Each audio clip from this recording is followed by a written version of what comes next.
Hi, everybody. In this phase of turmoil, tension, fear, today I would not like to talk about any astrology or any advice as far as what should be done to prevent yourself from this COVID or anything about social distancing or masks. Today I want to share a true story with you all. This is from the Kupwara sector in Jammu and Kashmir. I have been reading this again quite a few times in the last few years. The name is A Cup of Tea. There was this group of 15 soldiers led by a major, and they were on their way to their post in the Himalayas where they would be deployed for the next 3 months. The batch who would be relieved was waiting anxiously for these guys to reach there. It was cold, very cold winter, intermittent snowfall. It made things really difficult for these people. And they all 15 of them had just, one wish, that if someone could offer them a cup of tea. Though the major knew that it was a very futile wish, but still they continued moving ahead and had the same wish. After an hour, before they came across a dilapidated structure which looked like a tea shop, but locked. That was their bad luck, said the major to these guys. It's our bad luck today. There are no tea boys. And let's take some rest. We've been walking for 3-4 hours now. They said, we can make tea. There were 15 of them. But we'll have to break the lock, suggested one of the soldiers, because there was nobody there. The main officer was in great dilemma to this unethical suggestion. Being from the army, they're supposed to protect. But the thought of a steaming cup of tea for all these guys, tired soldiers, winters, cold, made him to give the permission to these guys. So they were in luck. The place had everything needed to make tea, and also in fact a packet of biscuits. The soldiers had tea, 2 cups each. They had biscuits and were ready for the remaining journey.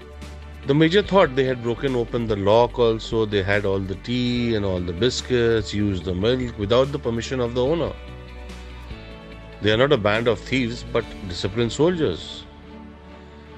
So he took out a few thousand rupees from his wallet, placed it on the counter, pressed under a sugar container so that the owner could see it whenever he would come back.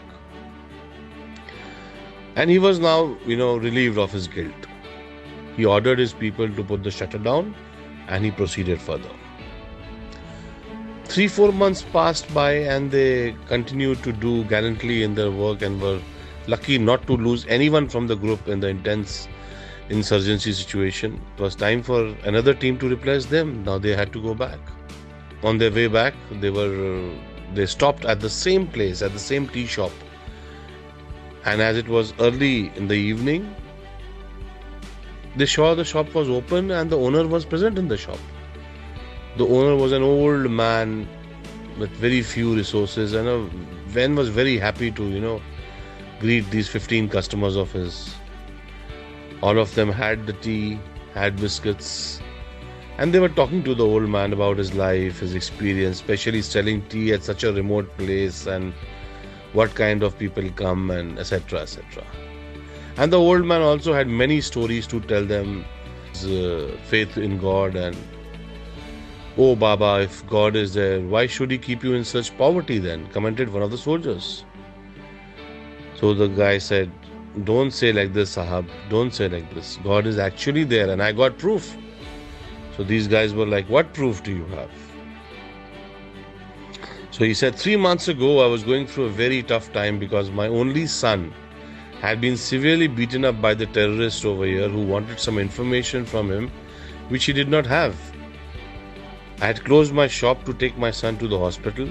Some medicines were to be purchased and I had no money. I had just 20 rupees. No one would give me money because of the fear of the terrorists. There was no hope, Sahab. There was no hope.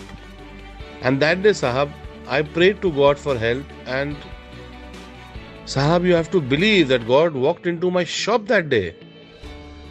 When I returned to my shop, I found that my lock was broken. I felt I was finished. I was doomed. I lost whatever little I had. But then I saw that God had left a few thousand rupees under the sugar pot. I can't tell you, Sahab, what that money was worth that day. My son's life. God exists, Sahab. He does. The faith in his eyes were unflinching.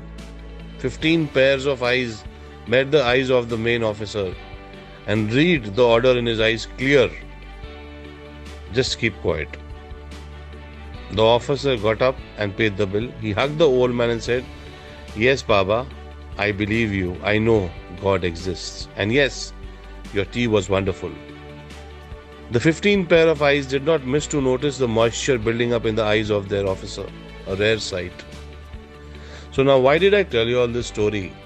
Walking on the path of truth and compassion, you can be the messenger of God to anyone. Today, everybody needs to be a messenger of God. We have to have a lot of compassion. And if we follow the path of truth, we can be messengers. And if we can be messengers of God to anyone today, if we can help anyone in any way, we should. We should go ahead and do whatever little bit we can. And let everybody feel that Sahab, Bhagwan hai, God is there, Sahab. So let us walk on the path of truth and compassion, and let us try and be a messenger of God for everybody. Thank you, friends. I know I have taken 8 minutes of you all, but I hope this does wonders for the world. Thank you. Thank you so much. God bless you all.